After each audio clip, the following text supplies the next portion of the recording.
Phone tapping కేసులో కీలక పరిణామం చోటు చేసుకుంది. మాజీ మంత్రి హరీష్ రావుకు సిట్ నోటీసులు జారీ చేసింది.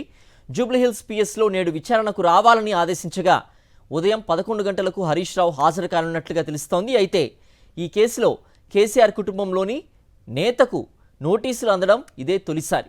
దీంతో ఫోన్ ట్యాపింగ్ కేసు ఇప్పుడు తెలంగాణలో హాట్ టాపిక్గా మారింది. ఎస్ఐబి కేంద్రంగా చోటు చేసుకున్న ఫోన్ ట్యాపింగ్ కేసులో సిట్ దూకుడు పెంచింది. ఇప్పటి వరకు పలువురు మాజీ ప్రస్తుత అధికారులు, రాజకీయ నేతలు, ఎమ్మెల్యేలు, ఎమ్మెల్సీలకే నోటీసులు జారీ చేసిన సిట్ తాజాగా మాజీ మంత్రి హరీష్ రావును సాక్షిగా పరిగణిస్తూ సిఆర్పిసిలోని సెక్షన్ 160 కింద నోటీసులు ఇచ్చింది. ఇవాళ ఉదయం 11 గంటలకు జూబ్లీహిల్స్ పోలీస్ స్టేషన్లో ఉన్న సిట్ కార్యాలయంలో హాజరు కావాలని నోటీసులో స్పష్టం చేసింది సిట్. సోమవారం రాత్రి కోకాపేటలోని హరీష్ రావు నివాసానికి అధికారులు వెళ్లిన సమయంలో ఆయన అందుబాటులో లేరు.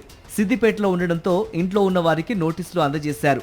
ఫోన్ ట్యాపింగ్ కేసు దర్యాప్తులో సహకరించాలని కోరారు. ఇప్పటి వరకు సిట్ చేసిన దర్యాప్తు, నిందితుల విచారణ, వాంగ్మూలాలు నమోదు ఇలా అనేక చోట్ల హరీష్ రావు పేరు ప్రస్తావనకు వచ్చిందని తెలిపారు. న్యాయస్థానంలో దాఖలు చేసిన నివేదికల్లోనూ అధికారులు ఆయన పేరును పొందుపరిచారు.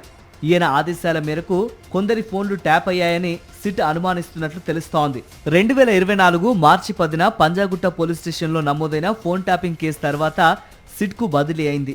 ఈ కేసులో ప్రధాన నిందితుడిగా ఉన్న ఎస్ఐబి మాజీ చీఫ్ ప్రభాకర్ రావు ముందస్తు బెయిల్ పిటిషన్ సుప్రీంకోర్టు విచారణలో ఉంది. ఇటీవల ఈ పిటిషన్ను విచారించిన కోర్టు తదుపరి విచారణను మార్చి 10కి వాయిదా వేసింది.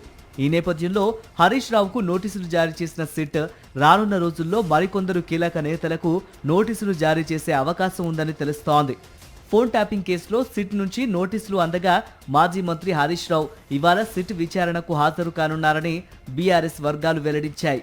ఉదయం తెలంగాణ భవన్ నుంచి బయలుదేరి సిట్ కార్యాలయానికి వెళ్తారని సమాచారం. అంతకుముందు ఆయన తన నివాసం నుంచి తెలంగాణ భవన్కు చేరుకోనున్నట్లు తెలుస్తోంది. బీఆర్ఎస్ వర్కింగ్ ప్రెసిడెంట్ కేటీఆర్తో పాటు పార్టీ ఎమ్మెల్యేలు, ముఖ్య నేతలు కూడా అదే సమయానికి పార్టీ కార్యాలయానికి చేరుకుంటారు.